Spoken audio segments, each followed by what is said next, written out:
शक्ति एकेडमी में। फ्रेंड्स, आइए आज हम क्लास 10th के चैप्टर फर्स्ट के बारे में बात करेंगे। फ्रेंड्स, चैप्टर फर्स्ट का नेम है रियल नंबर अर्थात वास्तविक संख्या।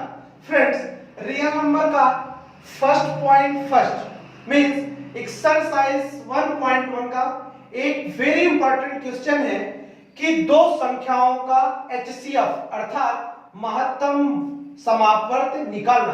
तो आइए आज हम जानेंगे कि दो संख्याओं का महत्तम समापवर्त यूक्लिड विभाजन प्रमेय की सहायता से हम कैसे प्राप्त करते हैं। आइए फ्रेंड्स, हम देखते हैं हमारे पास दो संख्याएं लिखी हैं। पहली है 135 और दूसरी है 225। इन दोनों संख्याओं का हमें आज महत्तम समापवर्त ज्ञात करना है। तो हम आपको बता दें कि इसको हम दो विधियों से जानेंगे। पहली तो वो विधि जो हमने मिडिल क्लास में पढ़ी थी यानी कि 5th से 8th के बीच में, और दूसरी जो हमारे क्लास 10th में यूज होने वाली है। तो आइए हम फर्स्ट मेथड देखते हैं कि किसी भी संख्या का महत्तम समापवर्त निकालने का बड़ा ही सिंपल तरीका हुआ करता था। हम दोनों को अलग अलग लिख लेते थे। ये जैसा कि हमने लिख लिया है 135 और 225 को, आप दोनों को सिंपल तरीके से डिवाइड कर दिया करते थे। तो ये हो जाएगा 3 4 12 और 1 और 5, 3 5 15, 3 1 3, 3 5 15, 3 5 15 और 5 1 5। अपन इसको भी ऐसे ही करते हैं। 3 7 21, 3 5 15, 3 2 6, 3 5 15, 5 5 55, 5 1 5। अब हम दोनों को देखेंगे कैसे। 135 को डिवाइड किया है तो इसका रिजल्ट है 3 into 3 into 3 into 5 एंड 225 को डिवाइड करने पे हमें प्राप्त हुआ है 3 into 3 into 5 into 5। फ्रेंड्स, ये बड़ा सिंपल तरीका था हमारी छोटी क्लासों का। अब हम इसमें देखा करते थे, जोड़ा बनाते थे, कंपेयर करते थे। जैसे 3 का एक जोड़ा यहाँ पर है, 3 का एक जोड़ा यहाँ है और एक हमारे पास 5 का जोड़ा बना है। यही इसका एक्चुअल रिजल्ट हो जाएगा। मींस एक जोड़े का 3, दूसरे जोड़े का 3 और तीसरे जोड़े का 5। मींस 3 3 9, 9 5 45। अर्थात हम ये कहेंगे कि 135 और 225 का महत्तम समापवर्त यानी कि एचसीएफ जो होगा वो है 45। नेक्स्ट में हम देख रहे हैं मित्रों कि 135 और 225 को हम यूक्लिड विभाजन प्रमेय की सहायता से कैसे हल करते हैं। फ्रेंड्स, अभी हमने 135 और 225 का एचसीएफ मिडिल क्लास की सिंपल मेथड से किया है। आइए अब हम इसको मींस 135 और 225 का एचसीएफ क्लास 10th की यूक्लिड विभाजन प्रमेय से प्राप्त करते हैं। तो फ्रेंड्स, सबसे पहला वर्ड आता है यूक्लिड विभाजन प्रमेय का। यूक्लिड विभाजन प्रमेय। फ्रेंड्स, हम जान लेते हैं कि यूक्लिड विभाजन प्रमेय है क्या। तो यूक्लिड विभाजन प्रमेय की बड़ी ही सिंपल सी डेफिनेशन है कि किसी धनात्मक पूर्णांक a को यदि हम अन्य किसी धनात्मक पूर्णांक b से विभाजित करते हैं तो भागफल q तथा शेषफल r प्राप्त होता है, जहां r का मान या तो शून्य होता है या भाजक b से छोटा होता है। अर्थात a equal to bq plus r, जहां r का मान छोटा है 0 से या कि बराबर भी हो सकता है और इसका मान बड़ा हो जाएगा हमारा b अर्थात भाजक से। एक बार हम पुनः देखते हैं यूक्लिड विभाजन प्रमेय का कि किसी धनात्मक पूर्णांक a को अन्य धनात्मक पूर्णांक b से विभाजित करने पर भागफल q तथा शेषफल r प्राप्त होता है। यूक्लिड विभाजन प्रमेय में यदि हम किसी संख्या का एचसीएफ निकालेंगे तो यह प्रक्रिया तब तक हम दोहराएंगे जब तक कि r अर्थात शेषफल में शून्य प्राप्त नहीं हो जाता है। मींस जिस कंडीशन में हमें शेषफल में शून्य प्राप्त होगा उस स्थिति का भाजक ही हमारा एचसीएफ होगा। फ्रेंड्स, अभी हमने 135 और 225 को सॉल्व करने की यूक्लिड विभाजन प्रमेयिका को जानना है कि यूक्लिड विभाजन प्रमेयिका क्या होती है। आइए हम 135 और 225 इन दोनों संख्याओं में यूक्लिड विभाजन प्रमेयिका को अप्लाई करते हैं। तो कैसे, सबसे पहले हम देखेंगे सॉल्व करते समय 135 व 225 संख्याएं इस प्रकार है। कैसी है मित्रों? 225 इज ग्रेटर देन 135, मींस 225 135 से बड़ी है, इसलिए 225 और 135 में हम यूक्लिड विभाजन का प्रमेयिका का प्रयोग करते हैं। 135 व 225 में यूक्लिड विभाजन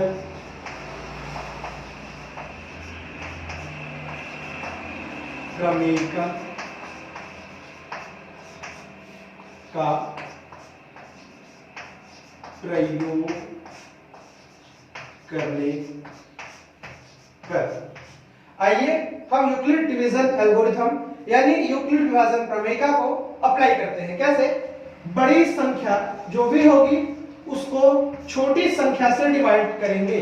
तो देखिए हमारी बड़ी संख्या है 225 और छोटी संख्या है 135, अर्थात 225 को 135 से डिवाइड करते हैं तो 135 का 1 के साथ मल्टीप्लिकेशन होता है, तो यहां आता है 135, 5 में 5 सब्ट्रैक्ट हो जाएगा, घटेगा तो 0, और इधर 2 में नहीं जाएगा, अपन एक कैरी लेंगे तो 12 में 3 घटेगा तो 9, और यहाँ पे 0 हो जाएगा। अभी हमने देखा कि यहाँ अर्थात शेषफल में शून्य प्राप्त नहीं हुआ है, इसलिए पुनः भाजक तथा शेषफल में पुनः यूक्लिड विभाजन प्रमेयिका का प्रयोग तब तक करते रहेंगे जब तक कि शेषफल में शून्य प्राप्त ना हो जाए। एज एग्जांपल 225 बराबर 135 गुणे 1 धन 90। फ्रेंड्स हम लिखेंगे चूंकि शेषफल में शून्य प्राप्त नहीं हुआ है,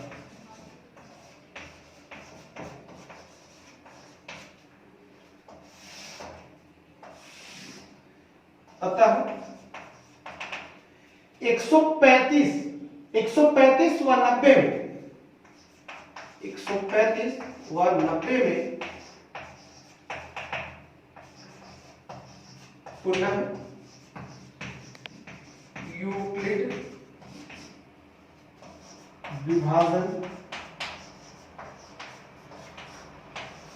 प्रमेयिका से। फ्रेंड्स आइए हम सॉल्व करते हैं 135 व 90 को। 90 का पहाड़ा अर्थात 90 से हम डिवाइड करेंगे 135 को, एक बार ही भाग जाएगा तो यहां आ जाएगा 90, 5 में 0 घटा देंगे तो 5 आएगा, और 13 में 9 को घटाएंगे तो 4 आएगा। फ्रेंड्स अभी हमने देखा है कि शेषफल अर्थात रिमाइंडर पे हमें 0 नहीं मिला है, शून्य नहीं प्राप्त हुआ है, इसलिए पुनः शेषफल तथा भाजक में एक बार यूक्लिड विभाजन प्रमेयिका का पुनः प्रयोग करते हैं, और यदि इस स्थिति में शेषफल शून्य प्राप्त होगा तो हमारा जो भाजक होगा वही HCF हो जाएगा। जैसे 135 बराबर 90 गुणे 1 धन 45। पुनः लिखेंगे चूंकि शेषफल शून्य नहीं है। फ्रेंड्स अभी हमने देखा शेषफल में शून्य प्राप्त नहीं है, इसलिए पुनः भाजक तथा शेषफल को यूक्लिड विभाजन प्रमेयिका से सॉल्व करेंगे। मतलब 90 और 45 को पुनः सॉल्व करना है, मींस 90 व 45 को पुनः यूक्लिड विभाजन क्रमिका से। आइए हम सॉल्व करते हैं। 90 और 45 का 2 के साथ पूरा करेंगे, 90 हमको प्राप्त हो जाएगा और यहाँ शेषफल में शून्य मिलता है। फ्रेंड्स, हमने बताया था कि यह प्रक्रिया तब तक दोहराते रहेंगे जब तक कि शेषफल में शून्य प्राप्त नहीं हो जाए। फ्रेंड्स, जिस कंडीशन में शेषफल शून्य प्राप्त होता है उस स्थिति का भाजक ही दी गई संख्याओं का HCF अर्थात महत्तम समापवर्त होता है। एक बार देखेंगे, 90 इक्वल टू 55 इंटू 2 प्लस 0। चूंकि इस स्थिति में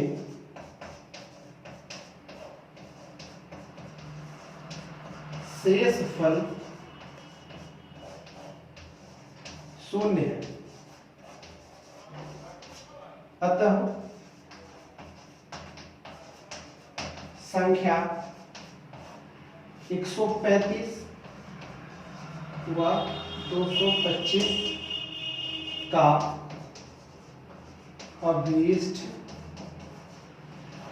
HCF इक्वल टू 45। फ्रेंड्स, तो हमने देखा कि संख्या 135 और 225 का HCF अर्थात महत्तम समापवर्त हमने आज 2 विधियों से ज्ञात किया है। पहली वो जो हमने मिडिल क्लास में सिंपल मेथड पढ़ा था, और नेक्स्ट दूसरी जो है वो है जो क्लास 10th की इंपॉर्टेंट एक विधि है, वो है यूक्लिड विभाजन प्रमेय, अर्थात किसी भी संख्या का यूक्लिड विभाजन प्रमेय की सहायता से HCF निकालने के लिए हमें सर्वप्रथम दोनों संख्याओं को देखना होगा और जो संख्या बड़ी होगी उसमें छोटी वाली संख्या से भाग देंगे। छोटी संख्या से भाग देने के तुरंत बाद हम देखते हैं कि क्या हमारा शेषफल शून्य प्राप्त हुआ है। यदि शेषफल शून्य हो जाएगा उस स्थिति का भाजक ही हमारा HCF होगा, और यदि शेषफल शून्य नहीं है तो शेषफल तथा भाजक को पुनः यूक्लिड विभाजन प्रमेय से सॉल्व करेंगे और देखेंगे कि शेषफल शून्य होता है या नहीं। यदि शेषफल शून्य नहीं होता तो पुनः उसी प्रक्रिया को दोबारा दोहराएंगे। निश्चित रूप से तीसरी प्रक्रिया के बाद मींस तीसरे चरण में यदि इस प्रक्रिया को हम 3 बार करें तो लगभग तीसरी प्रक्रिया के बाद हमारा रिजल्ट हर हालत में प्राप्त हो जाता है। तो हमें लास्टली केवल एक पॉइंट याद रखना है कि बड़ी संख्या में छोटी संख्या से भाग देंगे और यह प्रक्रिया तब तक दोहराते रहेंगे जब तक कि शेषफल में शून्य प्राप्त ना हो जाए। फ्रेंड्स, आज हमने देखा है यूक्लिड विभाजन प्रमेय से दो संख्याओं के बीच का HCF निकालना। नेक्स्ट वीडियो में हम आपसे बात करेंगे दो संख्याओं के बीच का HCF निकालने की कुछ सिंपल सी ट्रिक, जिसका हम कुछ ही मिनट सेकंडों में उसका आंसर निकालेंगे। यह मेथड बड़ा है लेकिन समस्या केवल इतनी सी है कि इसे हमें सॉल्व करना है एग्जाम में, इसलिए हमको इस मेथड से पढ़ना होगा और हम ट्रिक के माध्यम से नेक्स्ट वीडियो में पढ़ेंगे। फ्रेंड्स, जरूर बताइएगा आपको यह वीडियो कैसी लगी। थैंक्स।